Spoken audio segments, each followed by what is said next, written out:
Poursuivons la lecture dans l'Épître de Jacques. Je vous invite à relire les premiers versets du chapitre 1.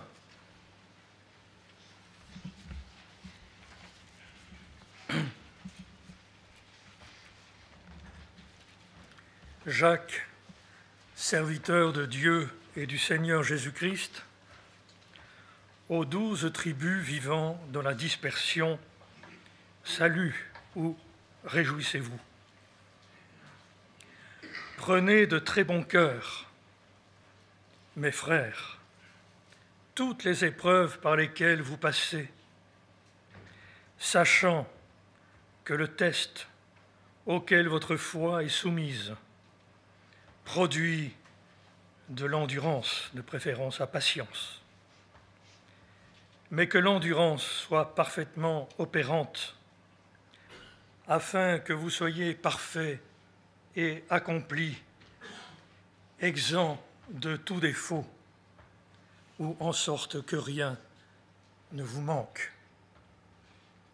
Si la sagesse fait défaut à l'un de vous, qu'il la demande au Dieu qui donne à tous, avec simplicité et sans faire de reproche, elle lui sera donnée. Mais qu'il demande avec foi, sans éprouver le moindre doute, car celui qui doute ressemble à la houle marine que le vent soulève. Que ce personnage ne s'imagine pas que le Seigneur donnera quoi que ce soit à un homme au cœur partagé, fluctuant dans toutes ses démarches. Que le frère de condition modeste tire fierté de son élévation et le riche de son déclassement, parce qu'il passera comme la fleur des prés.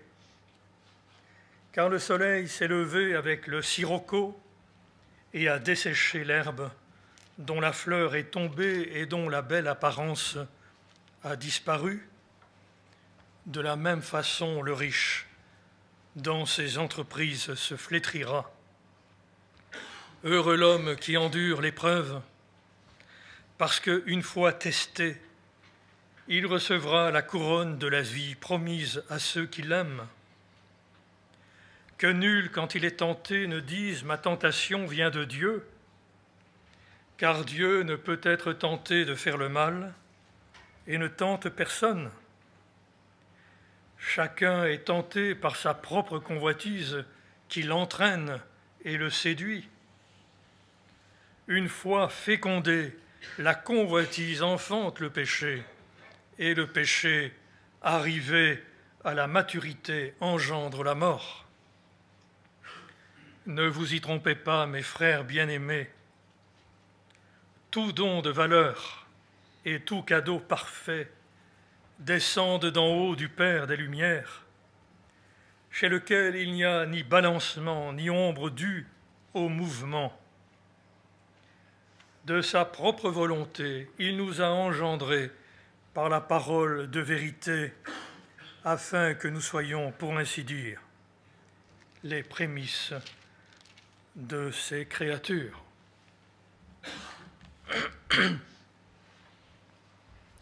Et j'aimerais lire quelques versets de la fin de l'Épître de Jacques, au chapitre 5, verset 10. Pour la souffrance et la patience, le modèle à prendre, frères, ce sont les prophètes qui ont parlé au nom du Seigneur. Voyez, nous félicitons les gens endurants. Le verbe grec veut dire aussi, nous disons bienheureux les gens endurants. Vous avez entendu l'histoire de l'endurance de Job et vu le but du Seigneur ou la fin du Seigneur, parce que le Seigneur a beaucoup de cœur et montre de la pitié, où le Seigneur a beaucoup de miséricorde et de compassion.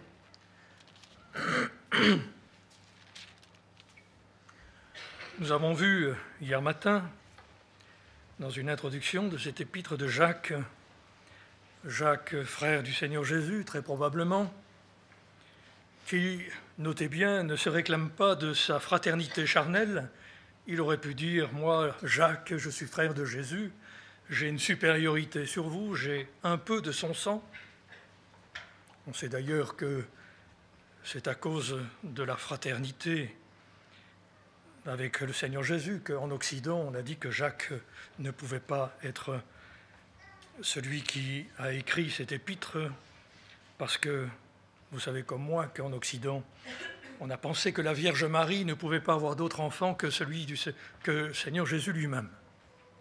Donc c'est pour une raison de théologie fausse qu'on a refusé pour un temps l'authenticité de l'épître de Jacques.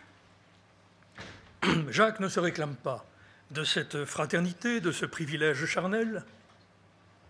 Il se présente à nous, comme nous l'avons souligné, comme esclave de Dieu et du Seigneur Jésus-Christ, esclave dans le sens le plus fort du terme de l'époque, l'esclave qui n'avait droit à rien, qui ne pouvait contester quoi que ce soit.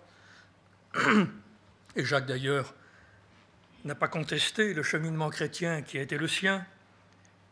Il aurait pu se dire, je pourrais avoir quand même, par rapport à ma situation, des privilèges sur les autres, je suis quand même frère de Jésus, non? Est-ce que je ne pourrais pas avoir droit à plus de privilèges, en tout cas plus de compassion au sein de la souffrance? Non, Jacques a accepté de suivre son frère, devenu son sauveur.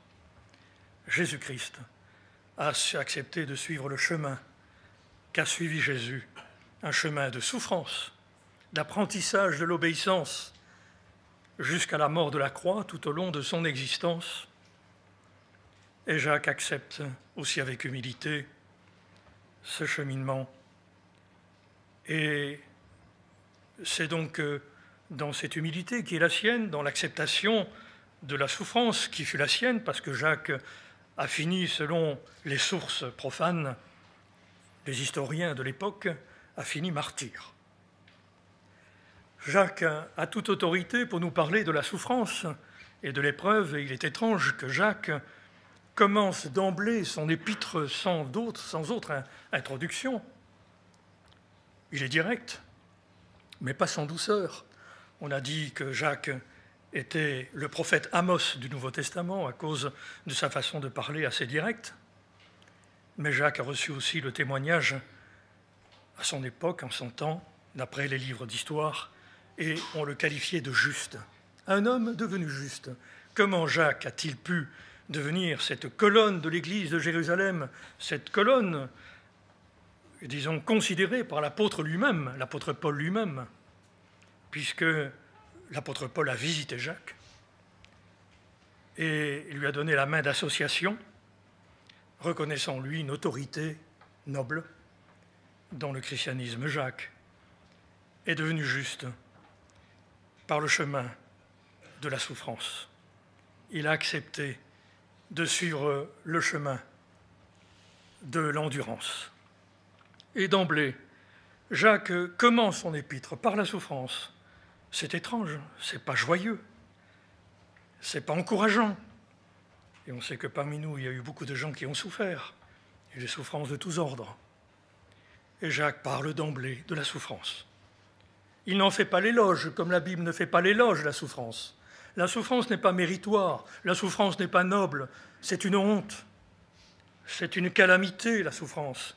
Elle fait partie du mal, du mystère de l'iniquité, le mal dont on ne peut comprendre le sens, parce que si on pouvait comprendre le mal, il serait excusable. Mais le mal est inexcusable. Et la réponse de Dieu au mal a été, je dirais, sans faille. Dieu est le mal.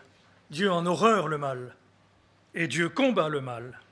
Et pour le faire, il a donné son Fils, qui a supporté le mal, qui l'a englouti, qui l'a absorbé, qui l'a avalé, qui l'a goûté pour nous tous, pour que nous puissions échapper, je dirais, à la condamnation éternelle auquel le mal nous condamnait.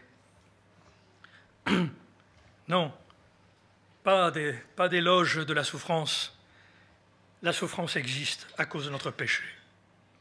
J'entends souvent cette phrase Mais c'est pas juste ce qui m'arrive. C'est injuste, c'est trop injuste. Bien sûr, par comparaison à d'autres qui souffrent moins. On a toujours cette impression que notre souffrance est injustifiée, ce qui est une aberration. Comment nous qui sommes injustes pourrions-nous dire que ce qui nous arrive est injuste? Tout ce qui nous arrive est juste. Nous sommes des pécheurs. Nous sommes des enfants d'Adam. Et nous ne pouvons sortir d'Adam et de cette généalogie maudite qu'en faisant partie de la nouvelle humanité que Jésus a inaugurée pour nous. C'est pourquoi les chrétiens sont des disciples de Jésus, sont les frères de Jésus, devenus frères de Jésus par la nouvelle naissance, en recevant dans leur cœur par le Saint-Esprit la nature de Jésus. Et nous sortons d'Adam en Jésus-Christ. C'est en Jésus que nous sommes sauvés et que nous pouvons nous réjouir. Et Jacques dit, à vous, mes frères, considérez comme une joie parfaite, entière, les épreuves, les diverses épreuves par lesquelles vous passez, que vous subissez, qui surviennent et qui vous assaillent, sachant que le test de votre foi, auquel votre foi est soumise, doit produire de l'endurance. Sachant, mes frères, Jacques écrit d'emblée à des frères qui savent. Est-ce que nous savons, nous? Peut-être tous, nous ne sommes pas frères et sœurs de Jésus. Donc, nous ne comprenons pas. Pourquoi la souffrance? Pourquoi Dieu peut-il envoyer la souffrance? Dieu n'envoie pas la souffrance. La souffrance existe. Le mal existe. Et Dieu utilise le mal qui existe de par notre propre faute. En tout cas, le mal dans l'humanité, le mal dans la création tout entière, puisque c'est Adam qui a soumis la création, la vanité, par son péché, qui a entraîné, je dirais, toute l'humanité, toute la création aussi, dans cette détresse que nous connaissons. Sachant que cette souffrance n'est pas le fait de Dieu, Dieu ne peut être tenté par le mal, il ne tente lui-même personne, comme nous l'avons lu, nous y reviendrons. Dieu est pur de tout mal, mais Dieu se sert du mal qui existe et qui peut être le fait des ennemis de l'Évangile, parce que pourquoi souffrons-nous déjà d'emblée? Il faut quand même savoir le minimum, je dirais, les choses élémentaires, et je pense que les chrétiens aujourd'hui, qui baignent dans une bénédiction toute mondaine, bénédiction de Dieu certes, mais qui s'est mondanisée parce que nous sommes accaparés la bénédiction pour nous-mêmes, pensant que être chrétien, c'est d'être béni sur la terre, d'être protégé de tout mal, de tout accident, si bien que lorsqu'il nous arrive quelque chose, nous sommes tous surpris, alors que nous avons chanté tout à l'heure une parole de l'Écriture. Ne soyez pas surpris, mes frères, de la fournaise qui est au milieu de vous pour vous éprouver. Parce que celui qui suit Jésus-Christ va être haï du monde, parce que Jésus-Christ témoigne que les œuvres du monde sont mauvaises. Si nous marchons en chrétiens authentiques, ne nous conformons pas au monde, à sa manière d'agir, de vivre, de se réjouir, de manger, de boire, eh bien nous allons être détestés. Parce que comme on a détesté Jésus, on nous déteste aussi. Et Jésus a dit, le serviteur, l'esclave, n'est pas plus grand que le maître. S'ils m'ont haï, ils vous haïront aussi. Ce qui fait que par nature, par nouvelle nature, le chrétien est haï du monde, sans qu'il fasse rien. C'est pas pour ça qu'il faut en rajouter. La Bible nous encourage au contraire à avoir une belle conduite, une bonne conduite et des bonnes œuvres au sein d'un monde qui nous déteste et qui nous calomnie, afin qu'un jour, quand Dieu les visitera, eh bien, ils puissent reconnaître, enfin, c'est vrai qu'il y avait ce témoignage de la bonté, de la vérité, de la justice chez les chrétiens qu'ils avaient auparavant persécutés. Mais en attendant, nous sommes persécutés. Et Dieu se sert de la persécution, je dirais, qui est inhérente à la nature de Dieu venue s'installer sur la terre. Quand Jésus est venu sur la terre, c'était Dieu parmi les hommes, et on a haï Dieu, parce que Dieu, bien sûr, condamnait le monde par la conduite juste de son Fils. Et donc le monde nous condamne aussi, nous juge, et ça fait mal. Et Dieu se sert de cette persécution, qui peut aller jusqu'au martyre, Notez bien, pour ceux qui auraient peur de finir martyrs, sachez que les martyrs sont comptés dans le livre de Dieu et que tout le monde n'est pas appelé à perdre sa vie, comme Jacques, le frère du Seigneur, l'a fait, comme Paul, Pierre l'ont subi de la part des hommes. Le sang des martyrs est compté, le nombre des martyrs aussi. Et si Dieu nous destine à être martyrs un jour, il nous donnera aussi la force de le supporter, comme son martyr Étienne, qui, lorsqu'il était lapidé, a vu le ciel et a vu Jésus, debout à la droite de Dieu, prêt à l'accueillir dans la gloire.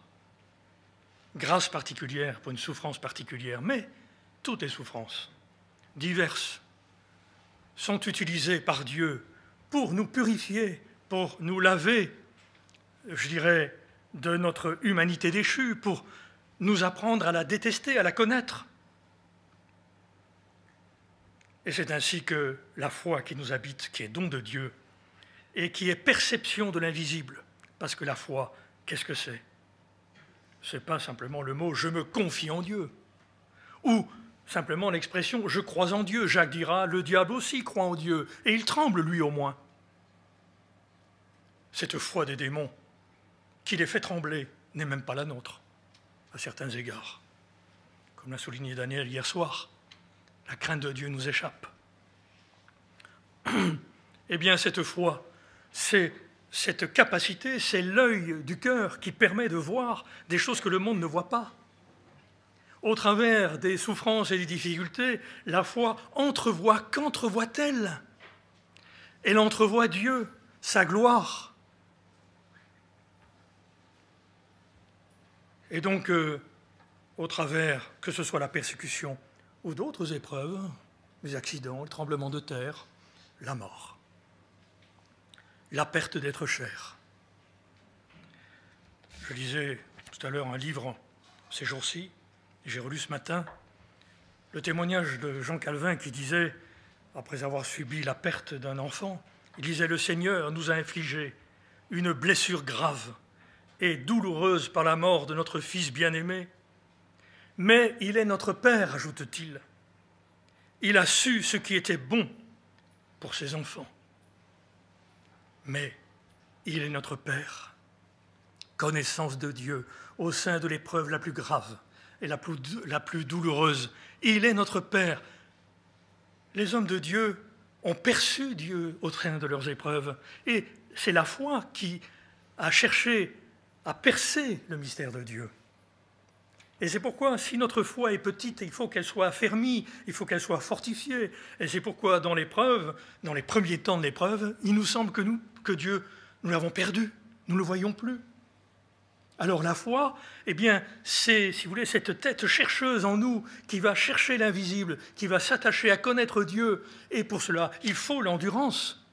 Nous avons vu que l'endurance n'est pas simplement la patience passive, n'est pas une attitude passive, c'est se placer, accepter de se placer volontairement sous l'épreuve, dans l'attente du but. Il y a un but pour cette épreuve, et c'est ça le sujet de joie. Il y a un but. Quel est le but de Dieu? Seulement, est-ce que ça nous intéresse? Ce qui nous intéresse, nous, c'est aujourd'hui, c'est la mentalité d'aujourd'hui. Mangeons et buvons, car demain nous mourrons. C'est aujourd'hui qu'il faut s'éclater, c'est aujourd'hui le bonheur. Il faut le bonheur tout de suite. Il faut se marier tout de suite. Il faut avoir une relation sexuelle tout de suite, quand on en a envie. C'est le tout de suite qui compte, c'est le maintenant, c'est le moment, c'est l'instantané, c'est l'esprit de notre temps. C'est pour ça que les philosophes eux-mêmes disent aujourd'hui qu'il n'y a plus d'avenir. Nous ne nous intéressons pas à l'avenir. C'est aujourd'hui qui compte. Le plaisir égoïste, maintenant, tout de suite. Le chrétien n'est pas du monde. Il n'a pas cette philosophie. Alors bien sûr, vivant, nous, dans notre monde actuel, avec cette philosophie qui nous entoure, on a un petit peu de mal quand on est privé d'un bonheur temporel, momentané, de penser que cela va servir à quelque chose, qu'il y a un but. Quel est ce but? Comment le percevoir? Mais déjà, il faut le savoir. Vous savez, nous manquons de savoir. Quand nous disons « Dieu m'a oublié », qu'est-ce que c'est que ça? Dieu m'a oublié. Mais dites, est-ce que nous savons que Dieu n'oublie jamais? Dieu n'oublie pas. C'est nous qui pensons que Dieu oublie, parce que nous Nous nous fions à nos sens, à notre sens de l'observation, notre raisonnement, et nous faisons un Dieu à notre image. Mais Dieu n'existe pas. C'est une image de Dieu, c'est une fausse image, c'est une idole. Dieu existe en dehors de nous, et Dieu veut se révéler en dehors de nous par sa parole. C'est sa parole qui nourrit notre foi. La foi vient de ce qu'on entend de la parole. Que dit la parole au sujet de Dieu? Dieu n'oublie jamais ses enfants. Point la ligne. Et donc la foi va chercher à s'attacher à cette parole divine dont nous ne faisons pas l'expérience. Alors, est-ce que nous savons ce que c'est que la vie chrétienne, à quoi nous devons nous attendre? J'aimerais ce matin, si vous permettez, lire quelques textes, parce que ce thème de la souffrance quand même est tellement grave, tellement douloureux à vivre, et qui est sujet de temps, je dirais, de chute, de découragement, de lassitude, de fatigue de la part des chrétiens. Je vous invite à lire quelques passages. D'abord, le texte de l'Épître aux Hébreux, bien sûr, qui est classique, Hébreux chapitre 12, qui nous rappelle que nous ne devons pas oublier, sachant, frères. Et si vous ne le savez plus, eh bien on va vous le rappeler. Et si nous n'avons jamais entendu ce que la Bible dit à ce sujet, eh bien ce matin, c'est l'occasion de le savoir. Que dit Dieu? Hébreux chapitre 12. Après nous avoir décrit, je dirais, tous les pères qui ont précédé la venue de Jésus sur la terre, tous ceux qui ont souffert, les prophètes, et Jacques dit, considérez, frères, quelle est la patience des prophètes? Quelle était l'endurance de Job, dont nous avons déjà parlé ensemble? Ainsi donc, chapitre 12, l'Épître aux Hébreux, nous aussi qui avons autour de nous une telle nuée de témoins, rejetons tout fardeau, le fardeau qui pèse, et le péché de révolte, d'incrédulité à l'égard de Dieu, de dépréciation de Dieu. Dieu oublie, non, c'est un crime, c'est une offense. Comment peut-on accuser Dieu de nous oublier, lui qui n'oublie personne? C'est comme des enfants gâtés par leurs parents qui viennent à dire « mes parents sont méchants avec moi ». C'est le mensonge, c'est de la révolte, c'est de la méchanceté. C'est indigne, c'est insupportable. Donc, rejetons, acte volontaire, j'endure. Rejetons tout fardeau et le péché qui sait si bien nous entourer et courons avec endurance. Sans endurance, il n'y a pas de résultat. C'est comme les élèves qui ne veulent pas aller au cours, qui ne veulent pas apprendre. Et aujourd'hui, nous sommes dans une société qui vit complètement dans l'illusion, s'imagine que la science est infuse. Et les profs ont pratiquement l'interdiction de faire peser sur les enfants une connaissance qu'ils n'auraient pas, de peur qu'ils soient écrasés par la connaissance supérieure du professeur. Pauvres petits. Il faut donc que les professeurs soient assez habiles pour que les enfants devinent par eux-mêmes quelle est la science, qu'ils découvrent au fond d'eux-mêmes, ce qui est une aberration. C'est nier toute la culture du passé. C'est comme si tous ceux qui avaient vécu avant nous et qui ont réfléchi avant nous avaient fait ça pour des prunes. Et il faudrait tout recommencer aujourd'hui. Pas étonnant que le bac il devient un certificat d'études numéro 2. C'est le monde qui veut abrutir, qui veut conduire les hommes dans l'illusion et le mensonge. Il faut savoir tout cela. Et nous vivons cette époque. Donc l'endurance, s'efforcer d'apprendre pour obtenir un diplôme, pour avoir la connaissance, pour l'acquérir, on ne le veut plus aujourd'hui. Mais on apprend à devenir chrétien. On s'exerce à la piété. On s'exerce bien physiquement pour avoir des muscles, pour avoir des beaux muscles, un beau thorax. Et on accepte les souffrances, les élastiques le matin, les poids portés, les essoufflements, les abdos, aïe, aïe, aïe, les tiraillements horribles, les douleurs, pour pouvoir un peu avoir une prestance, pour pouvoir se la jouer. On fait des efforts, mais pas pour la piété. On oublie cela. L'exercice de la piété est utile à tout. Elle a la promesse de la vie présente, le bonheur présent, et de la vie future.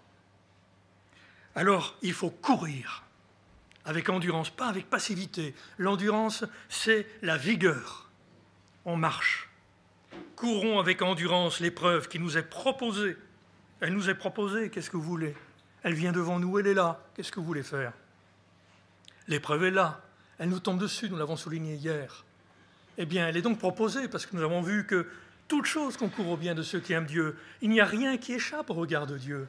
Dieu voit tout, il connaît nos cœurs, il sait aussi ce qui nous manque. Même si nous ne le savons pas, Job ne savait pas ce qui lui manquait. Et Dieu a permis une épreuve pour lui, et à la fin de sa vie, il a découvert quel était le but de la souffrance. Il a compris qu'il ne connaissait pas Dieu de cœur, et à la fin de sa vie, il a adoré Dieu, il a reconnu « j'ai parlé de choses que j'ignorais, que je ne connaissais pas ». Il était dans l'ignorance. C'est pas bon d'être dans l'ignorance, même si on peut s'en contenter aujourd'hui. C'est pas bon d'être ignorant. Il y a plus, il y a mieux. Et Dieu veut le mieux pour nous.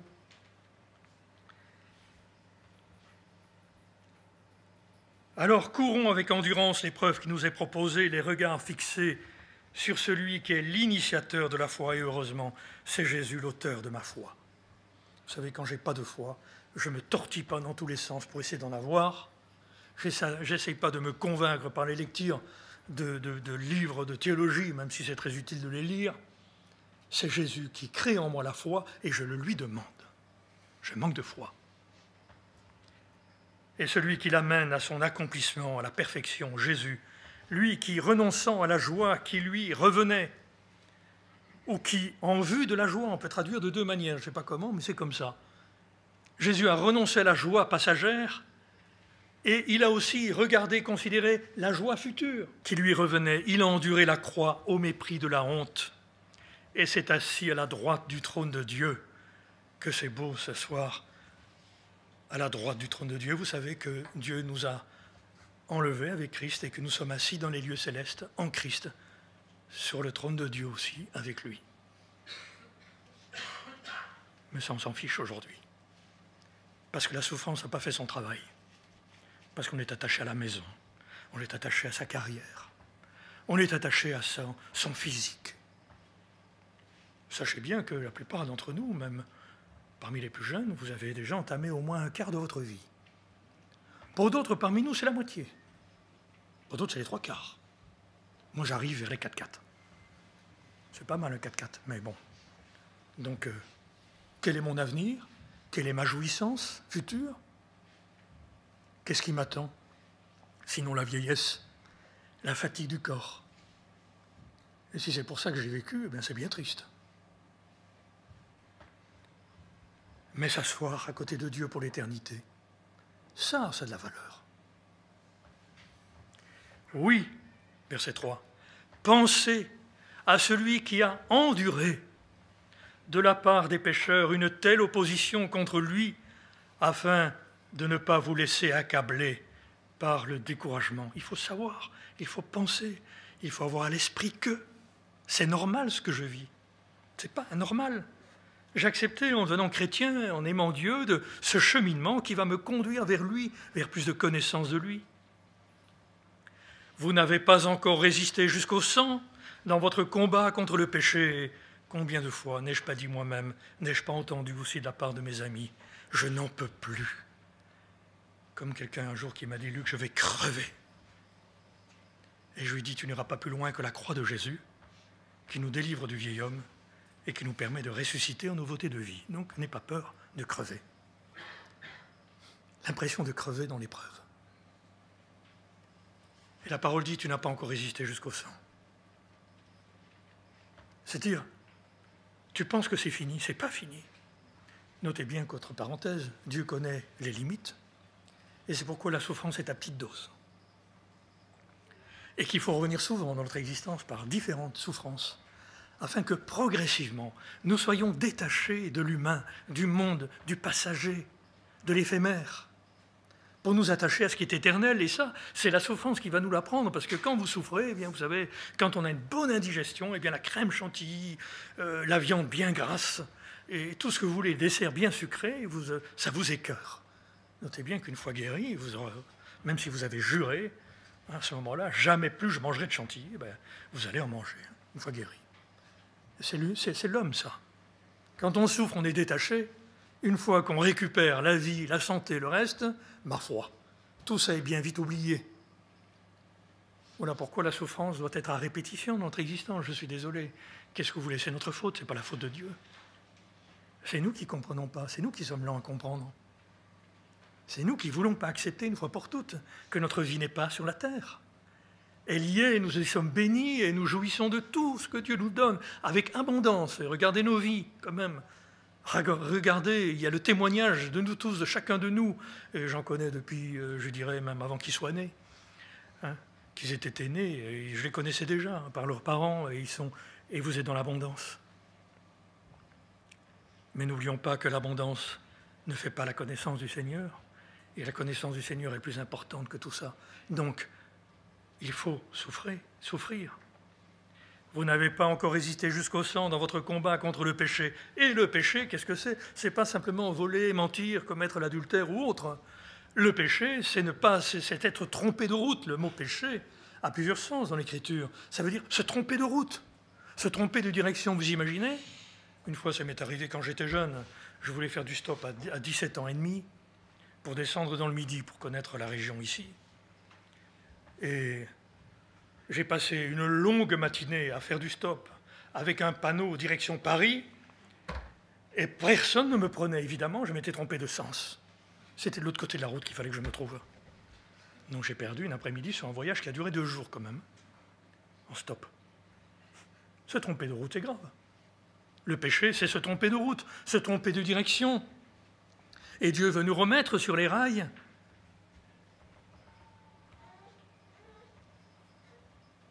Vous n'avez pas résisté jusqu'au sang dans votre combat contre le péché, et vous avez oublié l'exhortation de Jacques, qui s'adresse à vous comme à des fils.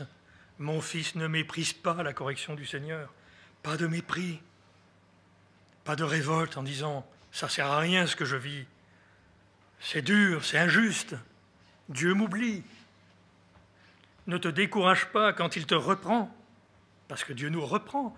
Dans la souffrance, vous savez, des fois on atterrit. David disait « avant d'avoir été humilié, je m'égarais, mais maintenant j'ai été humilié, je suis ta parole ». Et il a ajouté dans le psaume 119, si mes souvenirs sont bons, « il m'est bon d'être humilié, parce qu'avant je m'égarais ». C'est mystérieux, mais c'est comme ça. Vous savez, des fois, vous avez des enfants terribles. J'en ai eu quelques-uns, donc je sais ce que c'est. J'ai élevé des enfants, et je sais qu'une bonne fessée de temps en temps les remettait sur les rails. Je me souviens d'un enfant en particulier qui a eu une adolescence difficile, une préadolescence tellement difficile, elle devenait insupportable. Je l'ai secoué comme un prunier, mais vraiment sans désir de le malmener. Il a eu peur, la peur de sa vie. Je lui ai dit, tu veux savoir ce que c'est qu'un père? Eh bien, je vais te montrer ce que c'est qu'un père. Et je l'ai secoué, bien secoué. Il a eu peur, il a cru que j'allais le tuer. Ce n'était pas vrai du tout. Le soir, il était sur mes genoux, il me demandait pardon. Et il n'a plus jamais fait la tête, comme il le faisait. Il ne nous a même plus jamais parlé, parce qu'il a eu la crainte des parents, une bonne fessée. Ça rétablit. La folie est attachée au cœur de l'enfant. C'est la fessée qui le délivre, qui l'en délivre, dit l'Écriture.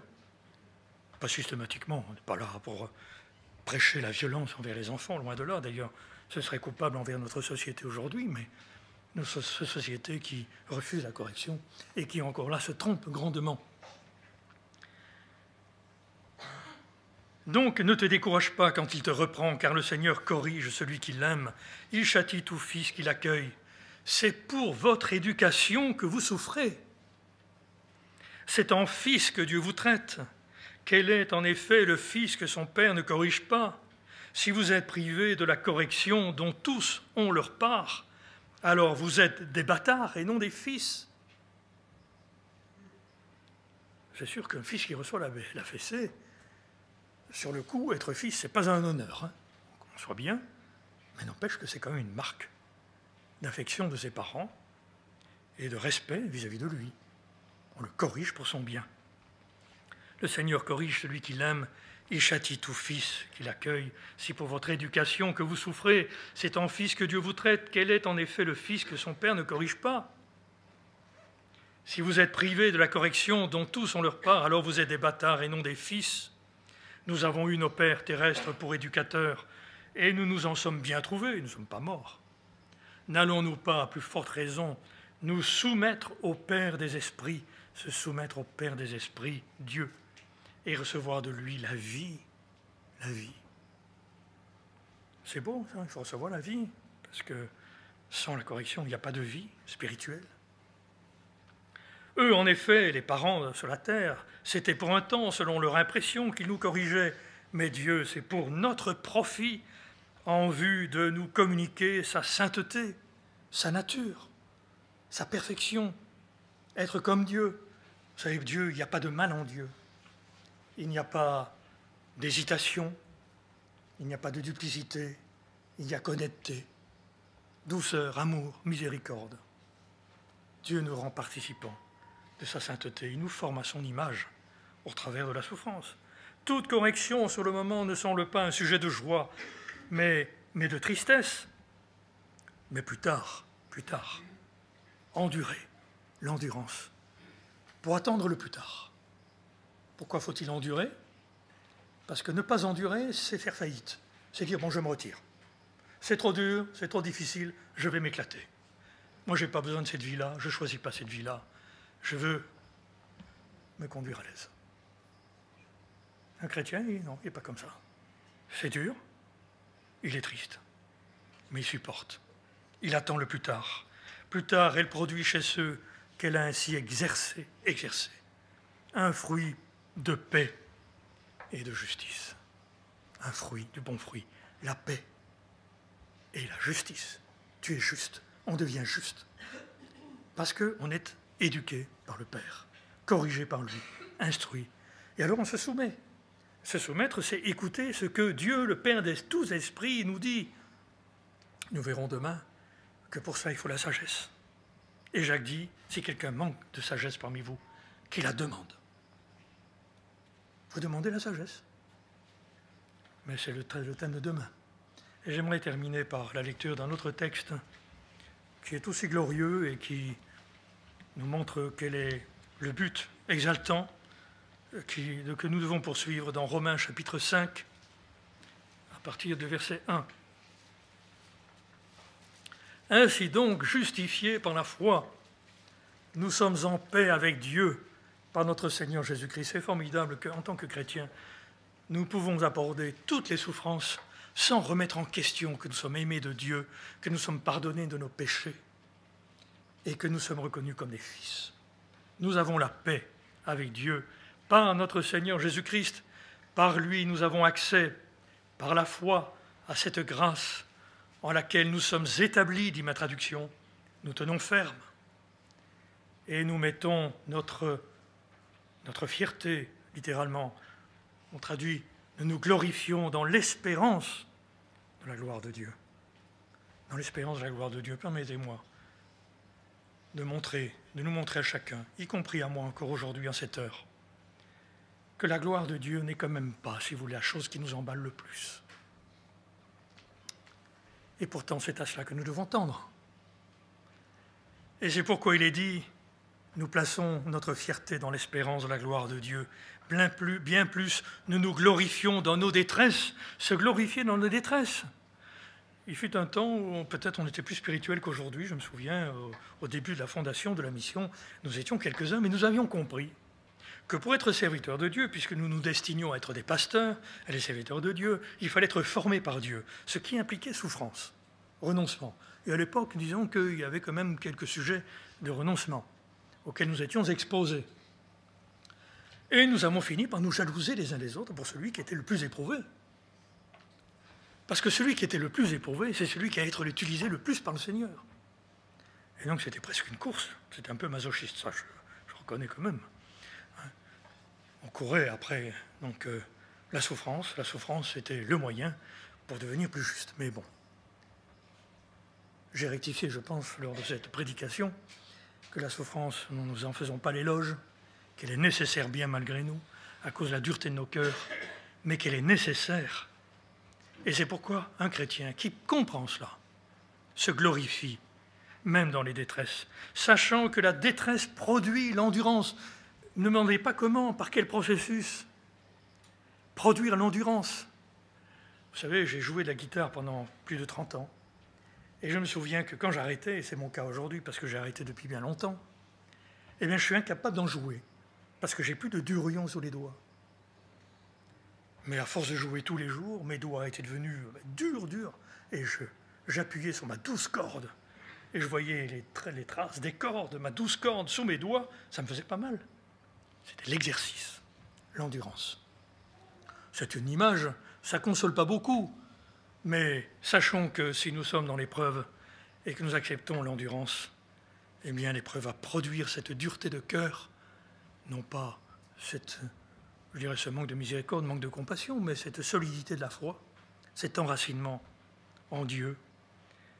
Donc, nous nous glorifions dans nos détresses, sachant que la détresse produit la persévérance, et l'endurance produit, c'est le même mot que dans Jacques, produit, dit ma traduction, la fidélité éprouvée. On peut traduire la victoire dans une épreuve. Luther traduisait à juste titre, elle produit l'expérience, la connaissance de Dieu. Je comprends, j'expérimente. C'est beau ça. Et l'expérience produit l'espérance. Et l'espérance ne trompe pas, car l'amour de Dieu a été répandu dans nos cœurs par l'Esprit Saint qui nous a été donné. Que le Seigneur fasse abonder l'espérance par le Saint-Esprit dans nos cœurs en répandant en nous l'amour de Dieu, l'expérience de l'amour de Dieu. J'ai vu de jeunes veuves être soutenues au moment du veuvage, douloureux, difficile, être soutenues particulièrement par un esprit de consolation. Ces expériences momentanées, provisoires que Dieu nous accorde au sein de la souffrance sont autant d'expériences, certes, utiles, mais qui doivent être renouvelées, parce que l'amour de Dieu doit être constamment répandu dans nos cœurs par le Saint-Esprit. Jésus a dit, celui qui boit de mon eau n'aura plus jamais soif. Et ça, c'est les fleuves d'eau vive qui coulent de notre sein, lorsque nous avons goûté à la vie de Jésus. Alors que Jésus soit notre espérance, Jésus dans nos cœurs. Acceptons donc de suivre ce chemin. Nous prions.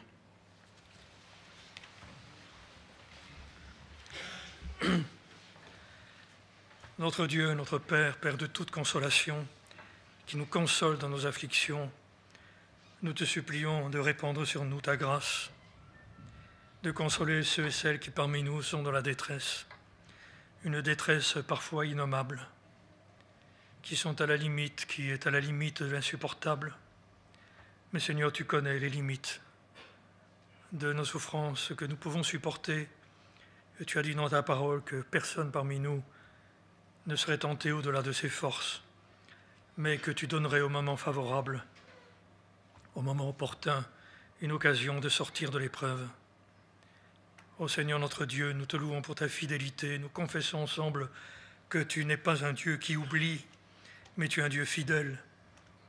Nous confessons que tu es un Père bienveillant, qui nous reconnaît pour ses fils. Nous confessons, Seigneur, que la correction n'est pas un éloignement de toi, et que même si nous éprouvons de la tristesse, tu nous connais encore, tu poursuis une œuvre invisible. Nous demandons de nous aider à ce que notre foi puisse la discerner, la comprendre ce qui nous arrive, et donne-nous la force pour demeurer ferme jusqu'au bout. Merci Seigneur pour l'endurance à laquelle tu nous conduis au travers des épreuves, endurance nécessaire, et nous nous soumettons à ton plan, nous soumettons, Père des esprits, pour avoir la vie véritable. Que ton nom soit béni. Amen.